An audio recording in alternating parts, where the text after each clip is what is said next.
Right. Good to see you guys.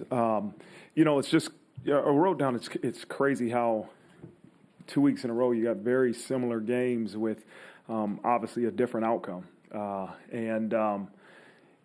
said it last week in the press conferences that great teams find a way to execute when it matters the most, and that's what a reflection of Saturday was. When we had to make a play, on that play we were able to offensively and defensively make the play, and ultimately resulted in a victory. And so, I don't want to let the outcome, cloud your eyes, which it won't. Right? There's always things to fix. That was an extremely talented Duke football team. Coach Elko has done a great job, man, and that was a well-coached, a well-prepared team. But, the reality is that, the feeling of a victory goes a long way. And we now have to be able to continue to examine everything we do with the same sense of urgency that we had last week and really constantly improve, right? And how do you do that? You truly break down everything you're doing and figure out why it happened, right? Not just say, hey, we won and overlook things or we called the wrong play. Let's call a better play next time. It's okay. How do we fix every detail of every play? And that's the challenge. That's the challenge of the head coach and challenge of our coordinators to not overlook anything and continue to evaluate our process and how we do things to make sure that we get the outcomes that we truly aspire to have. And so I'm pleased with how our guys played for 60 minutes.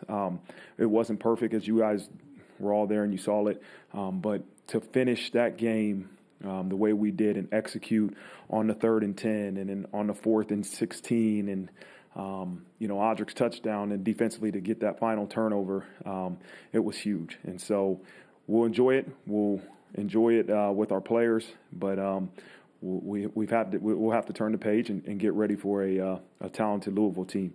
And so players of the game on offense were Mitchell Evans, and on defense was Howard Cross, and then special teams was Jack Kaiser.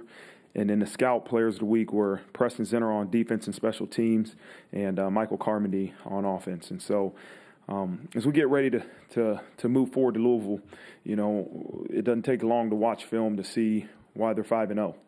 It's another night game and it'll be a great atmosphere and a great opportunity. They got an explosive offense, an experienced quarterback. They have speed at the skill, and then defensively, I think they're really sound. They have an edge rush, I think number 9, that is going to be one of the most elite pass rushers we see, and they got 2 corners that are physical and aggressive. So it'll present a challenge for our program, and we got to have a great week of preparation and get ready to play for Saturday night. So with that, I'll open up for questions. We'll start in the second row on your far right, Tom Noy.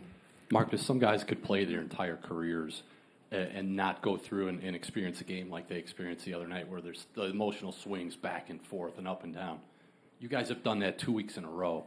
So from an emotional standpoint, how do you build these guys back up to the point where they're not running on empty emotional-wise on Saturday? Yeah. I think, the opportunity, you only get 12 of these guaranteed. You've heard me say that before. And the ability to remind yourself that we're going on week 7, right? And that these opportunities are dwindling down. And so they'll be grateful, they'll be ready. But we got to keep going back to what will make us prepared for this moment, right? And on Saturday. And that goes to our preparation. And the challenge, Tom, is to, how do we improve faster than our opponents? That's what I just told the coaches. That's our challenge. It's every college football team will improve throughout the season. The ones that improve fastest are the ones that usually playing for championships and playing at the end of the year for things that are extremely important. So that's our challenge, is to improve faster than our opponents. And how do you do that? It starts with you as an individual. You as an individual. Truly figuring out why you're in the position you're in. And it's the same things I might have told you last week, right? Why we're in the position we're in, as an individual. And what do I need to do to improve? Like, what do I need to do in my process to improve the position I'm in? And if we do that as individuals, collectively as a team, we'll improve, hopefully, with a lot of urgency. What's your relationship with Jeff, and was there any thought of maybe staying at Purdue when he took the job in 2017?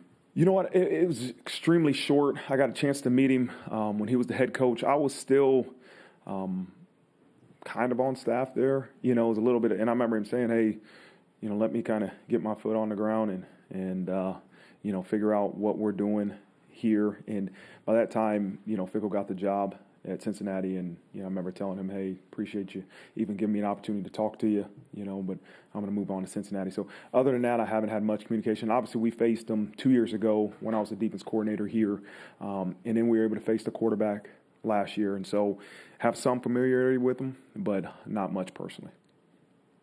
Down in front on your left, Tyler Horka.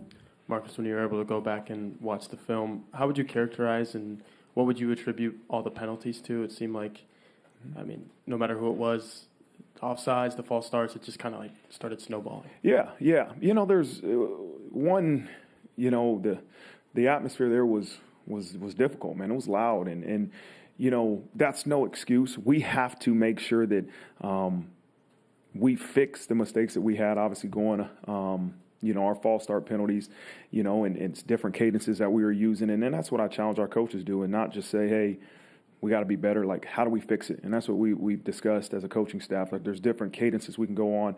Do we want to go on a clap? Do we want to go on a cadence, a silent count? And what we can't do is have false starts, right? And we got to all be accountable for that. And, you know, we got to fix it and improve. And they were doing some unique things defensively, too, that, you know, I want to – you know, that would give us issues when you stem and do some things.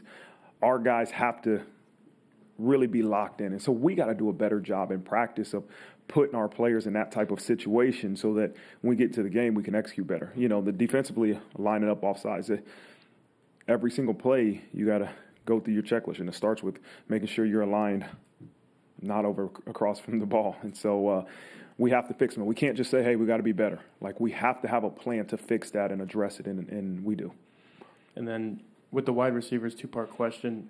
When you're watching the film, how evident is it that maybe missing both Jadens, is like a big deal and it really affected how you guys played in that game? And then what is their status for this week?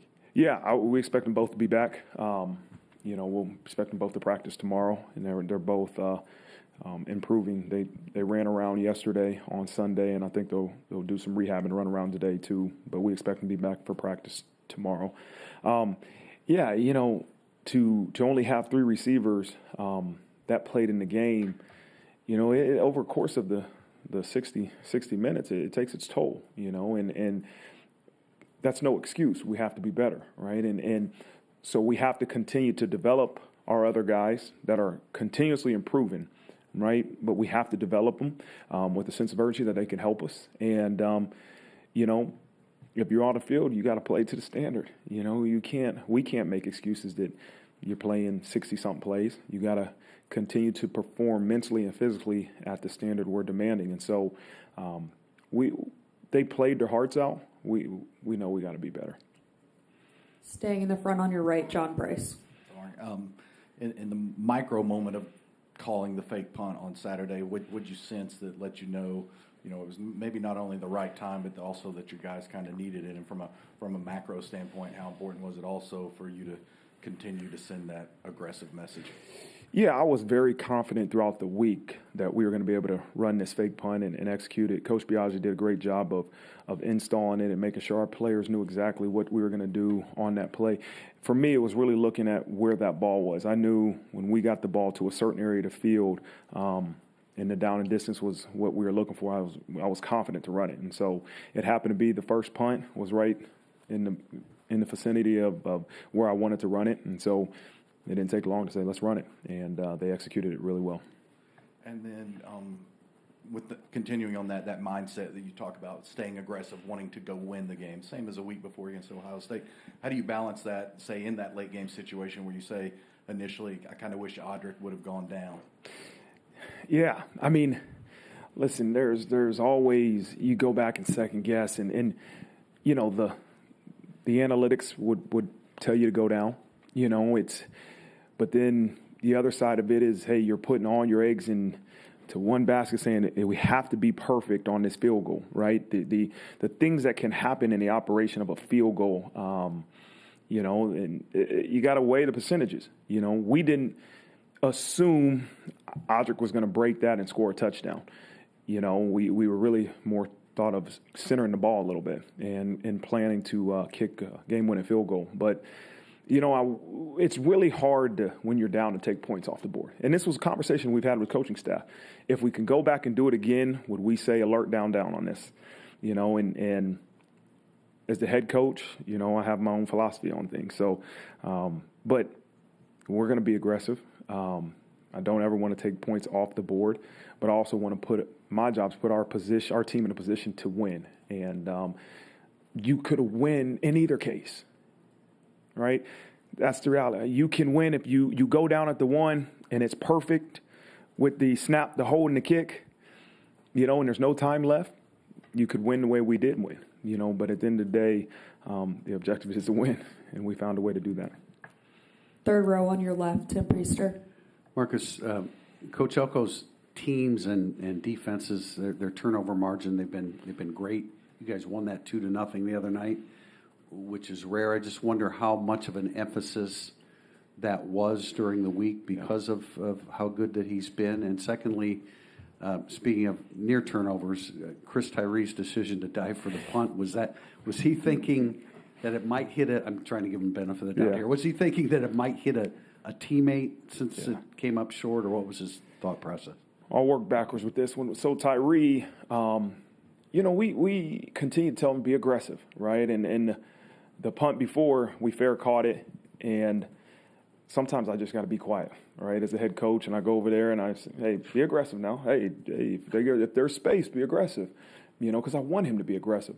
We obviously don't want him to do what he did on the muff punt, but his reasoning was that, Coach, I was trying to save us yards, and I thought that ball was bouncing up and I was going to just go grab it and get down and save us yards. And so his intent was correct, but obviously we do not want to make that decision. So it's a great teaching opportunity for me, too, to shut up, right? Sometimes, don't put something in somebody's head, because that can be the result of it, and I have a lot of confidence in him. We just obviously don't want to make that decision at that moment. What was the first part of that? Just about preparation for turnover margin.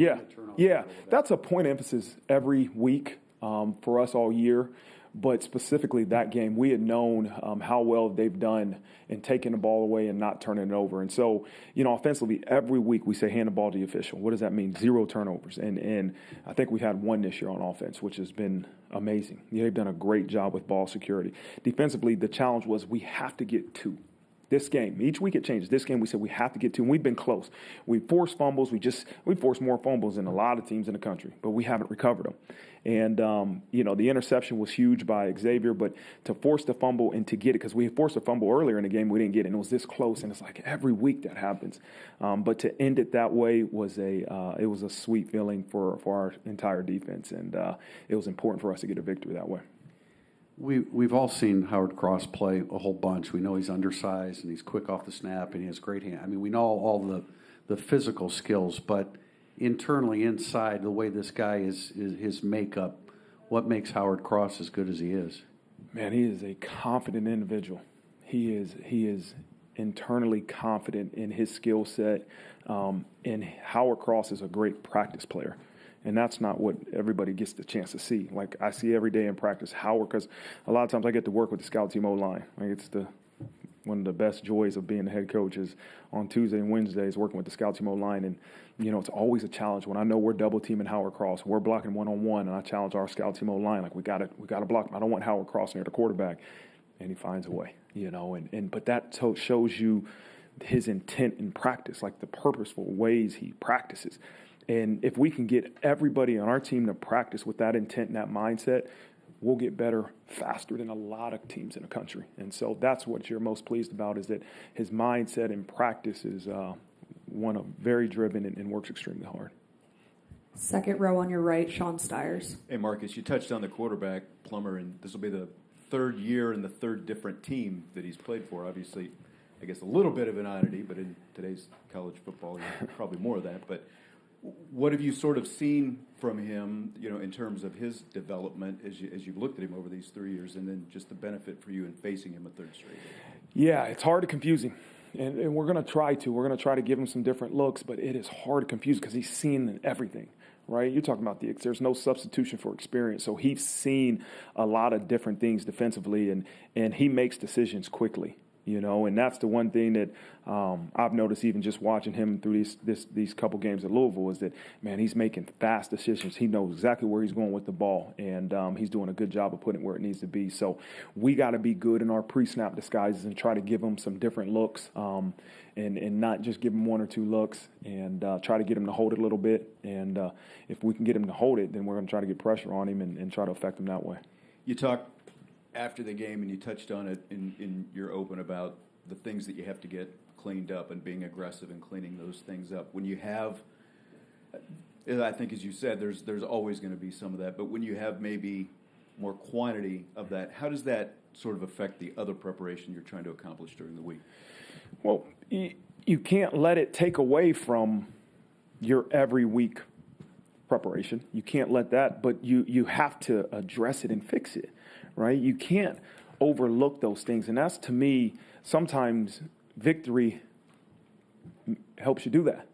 Right? When you lose, it's easy to go address every single thing. But the challenge for me and for us is to say, okay, do not let the outcome, let us permit things that we wouldn't in defeat. Right? That's the message. Like, don't permit in victories things that you won't permit in defeat. And that's what we have to do if we want to improve, if we want to truly get better, right, and be very intentful about what we're doing to get better. And so we can't let it affect, our normal preparation, but we have to address it, and we have to attack it, and we have to fix it. Mm-hmm. Front row on your left, Jack Sobel. Marcus, what were some of the points of improvement you identified with the run game this week? I think one is our footwork, right? We have to improve our footwork. There's a couple of times that, a misstep will cause us the defensive line to get penetration. And, when you get penetration on the defensive line, it's tough to execute the run game. We got to be better with some of our angles and blocking the perimeter, right? And they brought us extra safety in the box, and we got to find a way to get him dug out. Well, it's all about fundamentals and angles. And so that's what I'm saying. Like, you can easily say, RPO him, or, hey, next time we'll get him, or, okay, why didn't we get this done? That's what we did as a coaching staff yesterday. It wasn't just, we have to get this done. We know that. Why didn't we? And if we can continue to address those issues that way, then we can find a way to fix it, right? We have to find a way to fix it, but in order to fix it, you have to understand why it happened. And then with Otter's run at the end, you said you kind of factored analytics into wanting him to go down the one. You mentioned analytics with the fourth down decisions last week. I'm curious how much that factors into your real-time decision making. Some. I use it. I use it. I try to teach our team, some of the ways that we can learn from the analytics. But I'm just not 100% dependent on it, right? There's a part of feeling the game, right? Feeling your team. What do you need? And some of those with those fourth down situations where they'll tell you to go, we need to continue to kick, right? And build the confidence of Spencer, right? And so those are all things that I take into consideration. I use the feedback, but I still, there's a part of you have to use your gut, right? You can't put all your decision making on somebody else's input. You have to use it, and I use it. But at the end of the day, I have to trust in my gut what's best for the football team. Third row on your right, Tim O'Malley. Coach, this kind of goes along with gut and using analytics as well, but 6 straight Saturdays, the last 2 very physical. How do you kind of gauge in practice this week? They're preserving their legs for Saturday. Is it heavy rotation? Is it less of something on Tuesday and Wednesday? How do you attack that? Yeah. We got back probably at 3-something in the morning, and they had the day off, but you got to understand that, this will be our, as you said, 3rd straight night game and 6th or 7th straight undefeated opponent. And, we got another night game next week, and you got to take into factor some of the requirements they have for for school. And so I adjust each week, right, based off the loads that I get back from the game, based off what the previous week looked like, and based off the demands they have this week. We move some of the lifts around. Hey, what time are they getting up? And it's specific for actually individuals more than it is a team. Like, what does this individual need to make sure on Saturday he's ready to reach his full potential? And so we've made some tweaks to take into account, the night game, take into account the late arrival, with Tuesday and Wednesday's practice, just how we've adjusted it a little bit. Two reserve Vipers are going to be in a bigger role, at least for one half in this game with Jordan Botello out. What has junior Tui Halamaka done well for you this year, and Josh Burnham as well? Both of them are continuously getting better, and I know that's not the answer you guys love to hear, but they are, right? And the only way you get better is through reps, intentional reps, through practice. Josh was playing at a really high level, then some of his reps decreased, and just because of the game and those things, but he went in there Saturday and did a really good job, made some big plays for us. Same with Junior. He's a consistent football player for us, and I have a lot of confidence in both of those two guys to fill in with Jordan's void. Third row, far left, Peeper. Hey, Marcus. How you doing, Pete? When you think about addressing areas that you want to improve on, and you consider things that, like, maybe to an unintelligent observer are considered simple, like the pre-snap stuff or lining up offsides. I mean, seniors don't need to be told not to line up offsides, yet sometimes it happens. So how do you address that? And is this part of your gut example, or what actually needs to be said, what needs to be practiced, and what can you trust that he knows better than that it won't happen again? It is so easy, Pete, to say, we know that. He should know that. But there's a cause and effect for everything. And that's what I'm trying to prevent, is just saying, he should know that. We know he should get aligned. We know that we should have 11 guys on the field, right? There's a cause and effect for everything. So we have to figure out what was the cause that got that outcome. Why did Zeke flinch, right? The first thing is we didn't practice it enough. We got to practice it better. We got to be able to create, we had crowd noise last week. We knew it was going to be loud, but did we ever shift on Zeke? Did we ever, do the things that caused him to jump? Let's first figure out, hey, Zeke, what did you hear? What made you flinch? And we have to figure that out, why he did it, then address it. But if we just say, hey, Zeke, you can't do that, be better next time, you're really not figuring out why he did it. And you're not really going to improve unless you figure out why each individual that made a mistake, why they did it, and then what do we have to do to have a better process to get the outcome we want. As you look at the stretch you're in, you don't know at the start of the year that Duke's going to be 4-0 or that Louisville's going to be 5-0, but you're in the middle of a real gauntlet. And how do you balance the challenge of focusing on this game without letting it impact what follows? Yeah, it's we got a saying, one game, one life, and this is all that matters. And the reality, Pete, is you can't be worried about the outcome of the game as much as preparing yourself for the game, right? And preparing this team and making sure we're ready to perform at our highest level on Saturday. And that's just the constant message, the constant thought process is, okay, what is it going to take today in preparation to make sure we're ready for Saturday? Okay, what is it going to take tomorrow in preparation to make sure we're ready for Saturday? And the other part of it is, how do we get better? How do we get better? And that's more important than anything, is that we have to continue to focus on improvement.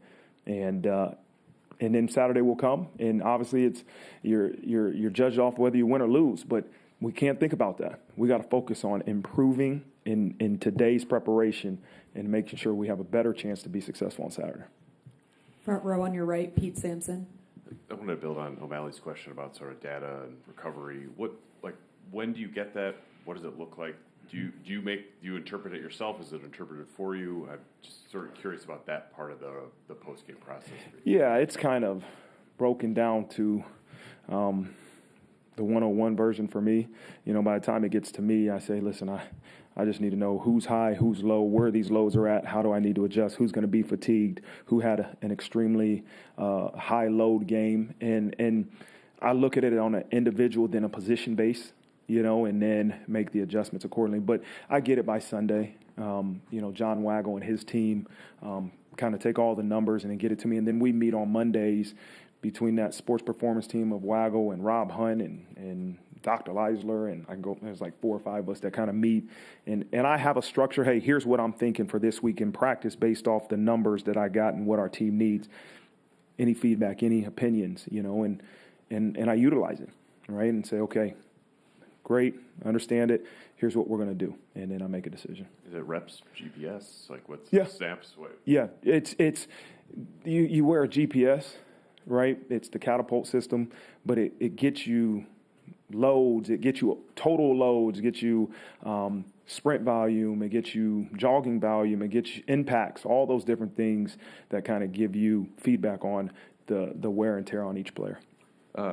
You're a process guy over a results guy, so I was interested in the game-winning drive when you sort of pick that apart of like the 4th and 16. Do you look at it and sort of like, well, are the receivers running the scramble drill correctly, or the 30-yard touchdown? Did that play get in time based on Sam's reaction on the field was kind of the universal, like, give me the play? Like, what did you sort of pick apart from that last drive that, it was great to make these plays, but there's still stuff that could be better? Yeah, you got to evaluate every play, one play at a time. And okay, why the very first play, then actually we false start on the very first play, right? In the second play, they had somebody running free. What do we got to do to correct those things?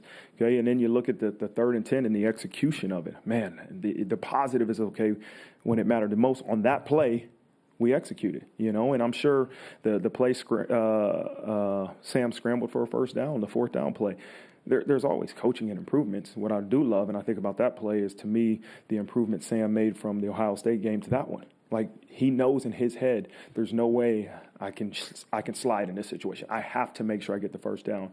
And I tell myself, and we've talked, like, a lot has to do with what he learned at Ohio State game. You can't make it close. And so the same thing, the communication was trying to get him to tell him, hey, we're going to try to center this and kick it, And so,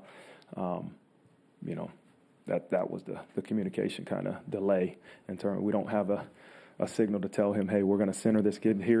But it was being able to make sure that he knows that, and ended up being a touchdown. Second row, far left, Tyler James. Marcus, as it relates to some of the penalties, not that they weren't penalties, but it seems like there may be sticklers with lining up offsides defensively, and maybe there's some conversations that typically will happen and say, hey, you're lining up offsides, make sure you're careful. The referees talking to the players. And even the false start on the field goal looked like guys maybe were getting set and they were called for a false start. Are those conversations happening and those mistakes still happening, or do you have any sense for what if you guys were given warnings on those situations and they were still happening? Yeah, there's conversations I have with the referees, before the game, probably not before he calls it, but afterwards, discussion of what did you see? This is what we do on field goal, and then it's communication back and forth, and then you turn in plays for interpretation, right? Every week you're going to turn in plays and say, okay, I want your interpretation on why this was called or why wasn't it called, so we can continue to learn too. And sometimes they say, hey, we got it wrong, right? And sometimes they say, no, we got it right. Here's what you need to understand. And so we're all trying to continuously grow from this, right? And learn, nobody's perfect. The referees aren't perfect. We're not perfect. But to me, it's making sure that we have a clear understanding of what you're going to enforce and what you're looking for. And have you reached out to get any more clarification on the punt that was reviewed, if whether or not that should have been reviewed or not, and the explanation behind that? Yeah, they owned it and said that it shouldn't have been reviewed, and and we appreciate the honesty. What can you do now? The game's over, and But that's to me, the communication that we can have with the ACC officials are extremely important, right? That we can go back and forth and they can tell us why something happened, or they can own a mistake, and at least we can learn from it too, And so, we talked to them immediately after the game, and they told us that it wasn't reviewable. Our last question will be on your right in the front row, Eric Hansen. Here. I'm not going down on the one. With run defense, when you look at Louisville, they were a top 5 rushing team going into their game with NC State. And I know they run a different scheme, but it's also a team you've played. and they did a very good job against the run against them. Are there things that you can take from watching that game specifically that would help you? Yeah, I think NC State is such a unique defense that you're probably not going to take schematically everything they've done, but there's things in football that you can take from every opponent that's had success. Say, okay, does this fit into our system? As I've told Coach Golden and Coach Parker, like, I always want to be innovative, but for us to have success, we got to do what we do and do it well, right? And our guys play best when they know what they're doing, why they're doing it, how they're doing it. And so we can always look at some of those things, but you know, the number one reason NC State has success is because those guys play fast. And they are bought into their defensive scheme, and they own it, and they play extremely fast. And so more than anything, it's a reminder that, hey, continue to give our guys the opportunity to play fast, and that's why we'll be successful. I wondered if I could just get a status report on a few guys and just give them to you. All right.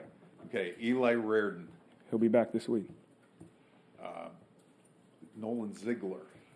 He possibly will be back this week. How about Matt Salerno? I mean, he's out for an extended period. You know, not saying the whole entire season. He could possibly be back for postseason play. Okay. What about KK Smith? Where is he in his recovery? He is. He's still in the rehab phase. Would not expect him to be back. Okay. That's it? That's all? That's it. Come on, man. All right. Thank you very much, Coach. Awesome. Thank you, guys.